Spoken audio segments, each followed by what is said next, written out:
केंद्र सरकार के इस्पात मंत्री फग्गन सिंह कुलस्ते आज अपने अल्प प्रवास पर रीवा पहुंचे, जहां पर उन्होंने मीडिया से बातचीत करते हुए हिंदुओं के जुलूस पर हो रही हिंसा को लेकर विदेशियों का गुणगान करने वाले लोगों को जिम्मेदार ठहराया है।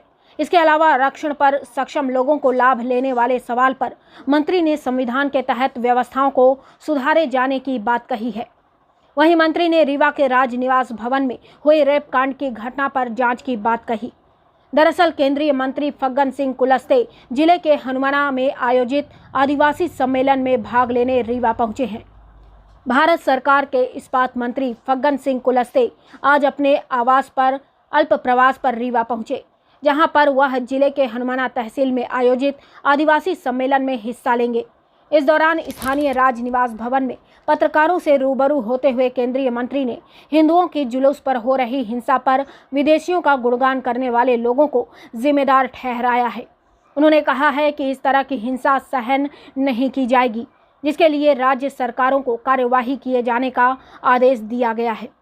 इसके अलावा सक्षम लोगों को आरक्षण का लाभ नहीं लेना चाहिए।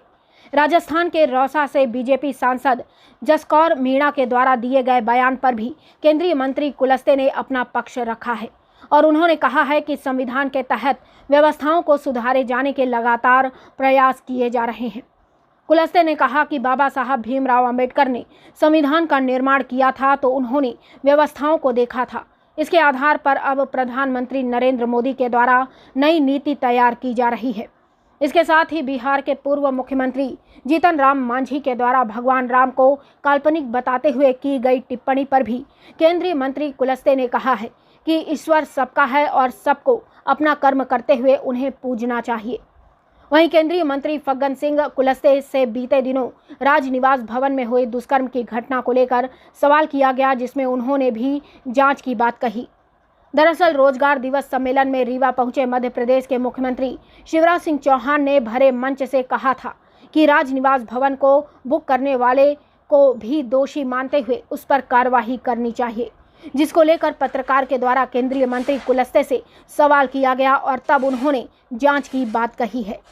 जो रूम बुक करने वाले अधिकारी हैं उन पर कार्रवाई हो, लेकिन अब तक कोई कार्रवाई नहीं हुई। देखिए, उस पर जो मुझे जानकारी है पता नहीं, परंतु उन पर कार्रवाई हुई, जेल भी भेजा गया है। कोई कार्रवाई नहीं, जो रूम उन्होंने बुक किया था।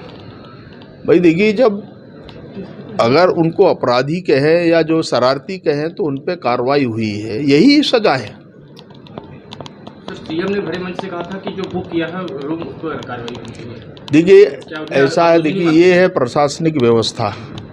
अगर ये सरकारी संपत्ति है, इस सरकारी संपत्ति पे सबका अधिकार है, परंतु व्यवस्था है तो उस व्यवस्था के अनुरूप किसी व्यक्ति ने अगर कराया या किसी ने किया तो स्वाभाविक है उसके गुण दोष के आधार पर कार्रवाई होती है। और इसीलिए मुझे लगता है उस पर जांच भी अभी हो रही और जांच पे जो दोषी पाया जाएगा कार्रवाई होगी। सर, एक मंत्री का भी नाम सामने आ रहा है इसमें रूम बुक कराने को लेकर। देखिए ऐसा तो मेरे नोटिस में नहीं आया, परंतु कार्रवाई हो रही, जांच हो रही है और जांच के बाद कार्रवाई जो भी संभव होगा सरकार उस पर कार्रवाई करेगी।